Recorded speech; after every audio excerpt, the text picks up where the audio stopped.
Don't hit me.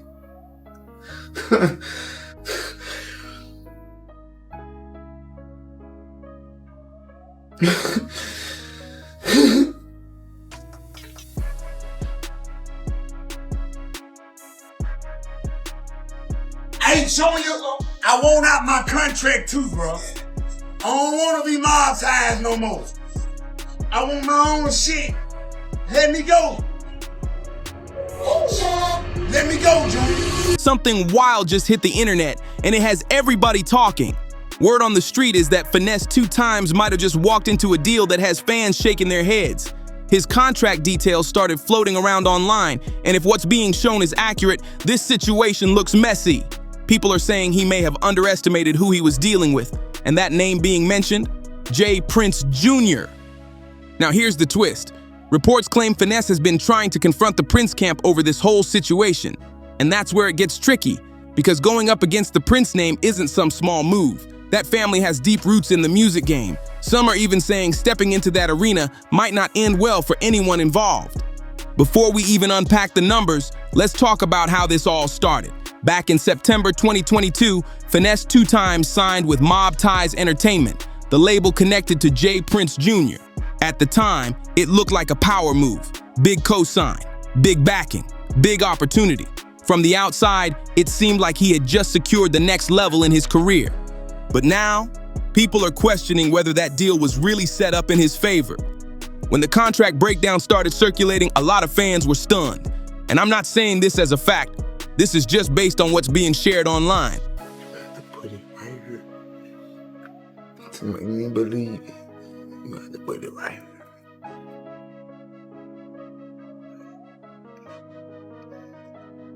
I'm dealing with motherfuckers who they daddy worth $300-something million, bro.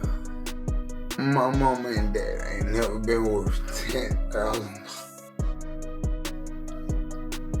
I ain't got for them. You telling me I did all this? Rob, kill, stole, deceived, fought, died, lied, just to be you got me fucked up. I ain't crazy.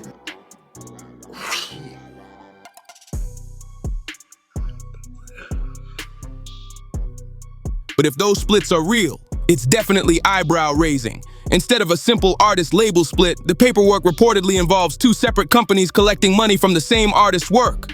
Most artists think it's straightforward. You sign to a label. The label takes its percentage. You take yours. Simple math. But in this case, the structure looks layered. Mob Ties takes a portion. Then another company, James Prince Entertainment, also takes a slice. And that second company, that's reportedly tied to J. Prince Sr., the father.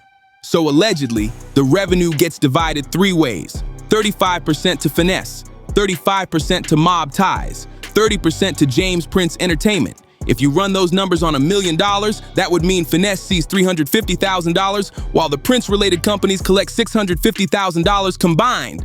Now let's talk about the advance, because that's where things really get complicated. An advance is basically upfront money given to the artist. It sounds sweet at first, quick cash, but it's not free money, it's recoupable. That means it gets paid back from the artist's share.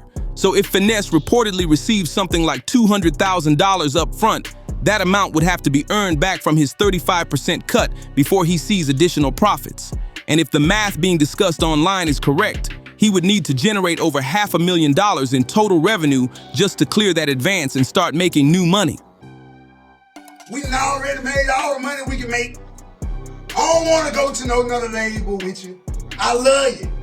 But I no longer want to be mob-tized business-wise. I love all the mob-tized street. It's time for me a new look, Junior. It's time.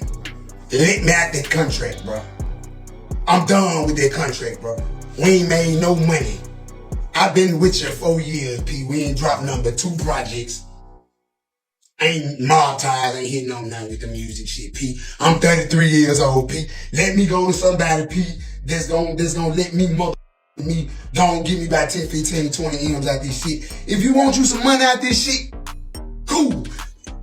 You can get some money out this shit, P. I ain't tripping, but let me go make my money, P. It's over with.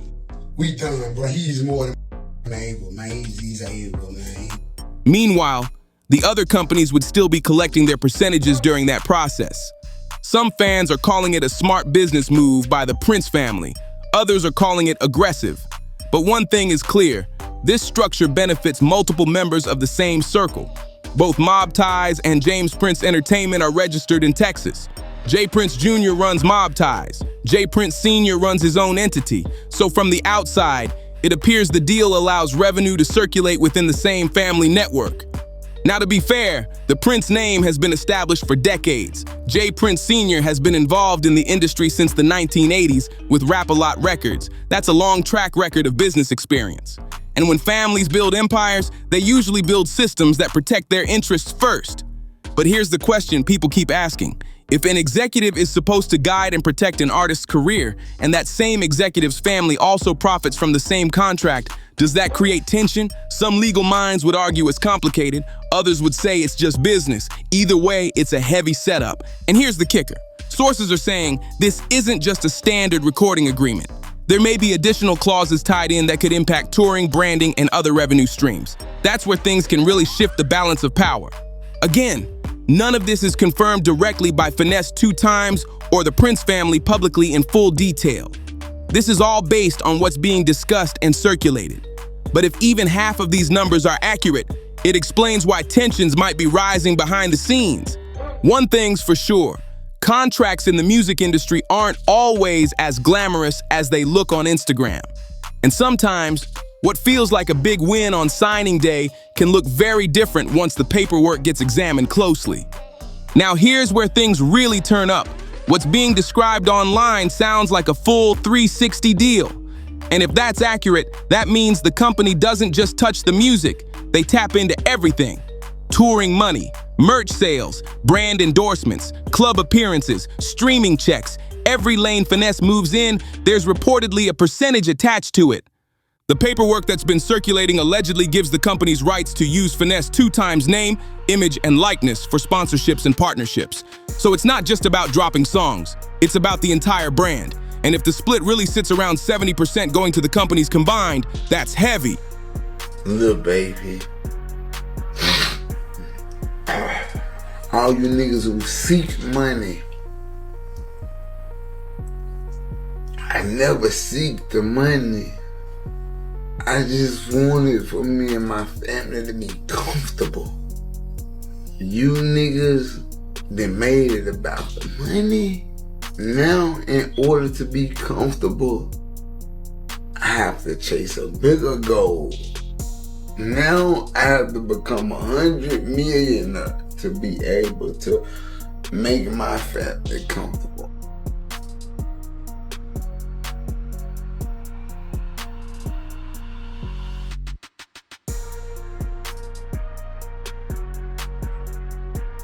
So I'm gonna get through with this shit, man. I'm gonna get the off her and get the out of her, man, before this shit get to getting wicked, man.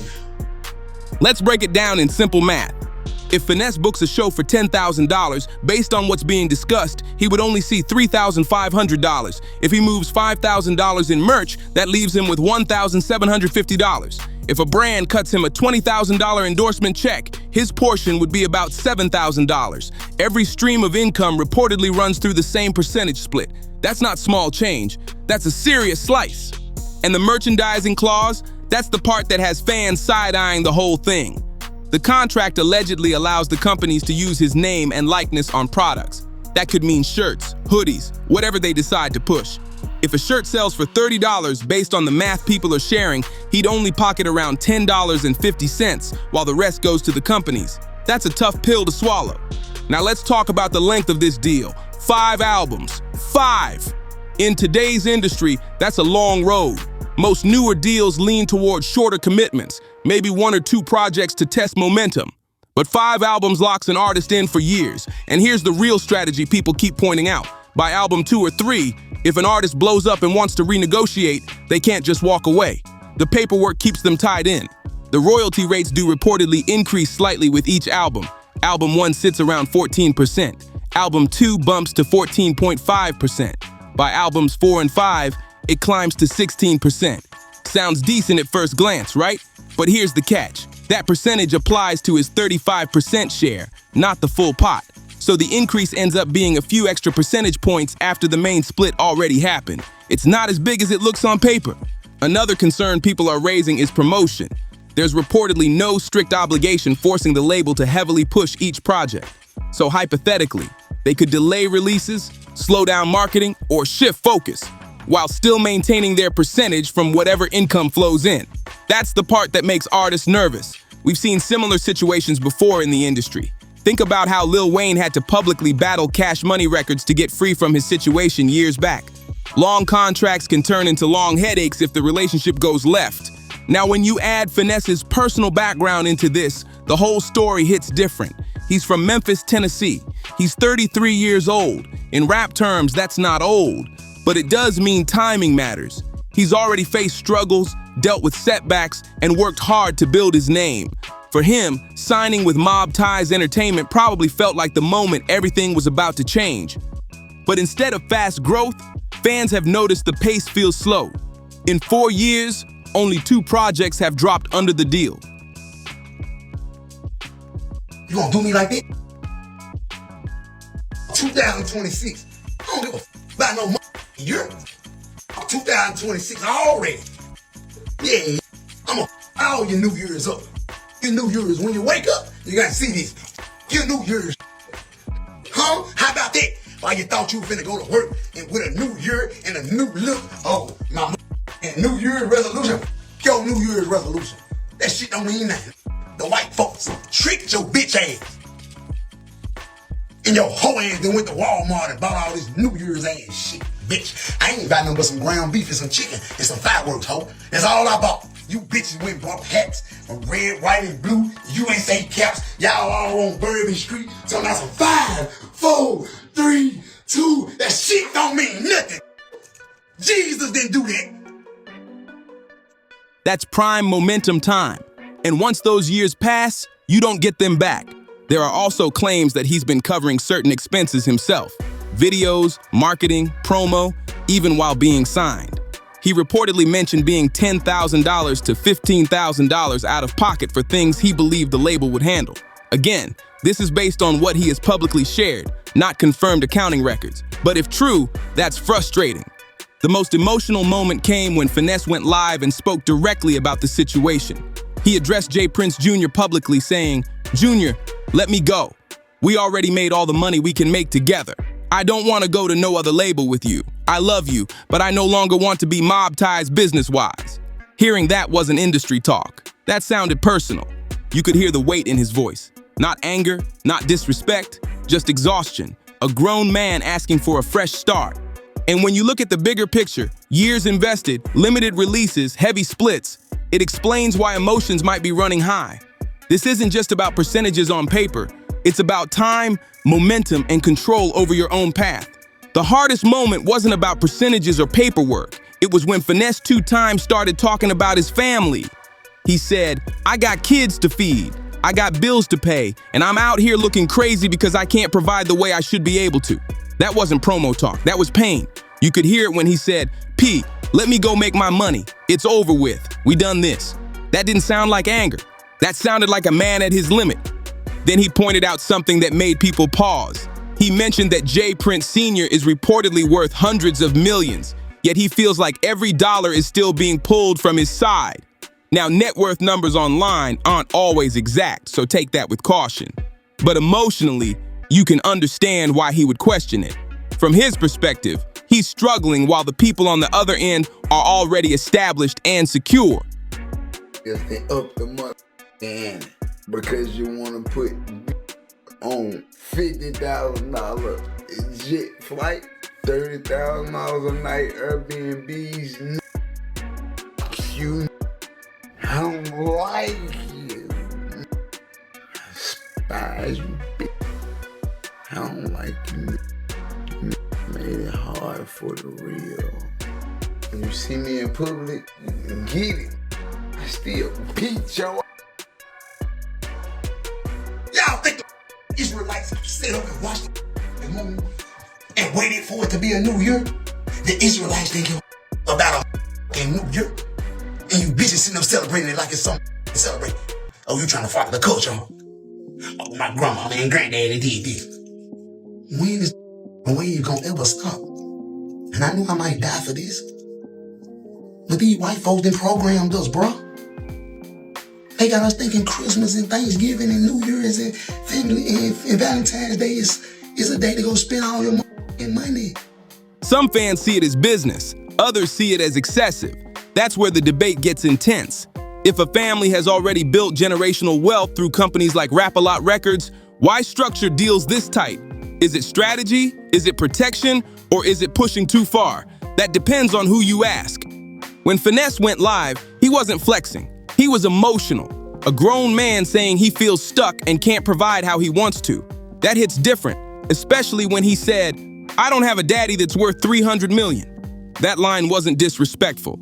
It was him acknowledging the power gap. He knows he's dealing with a machine bigger than himself. Now here's where it gets risky.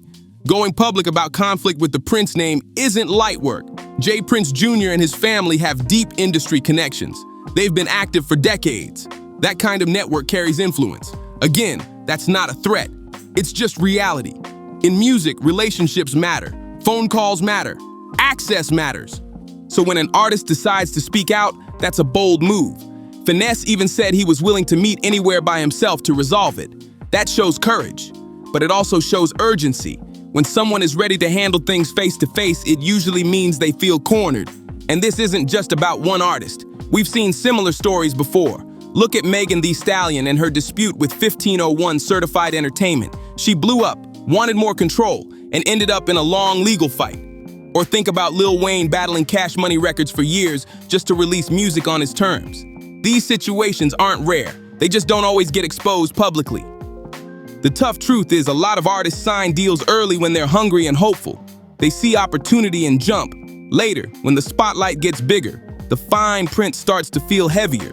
Some renegotiate, some ride it out quietly, some go public and fight it head on. Legally speaking, contracts are binding. If Finesse signed it, he can't just walk away because he feels unhappy. There are clauses, penalties, possible lawsuits. Labels have legal teams whose job is to protect those agreements. That's how the system is built.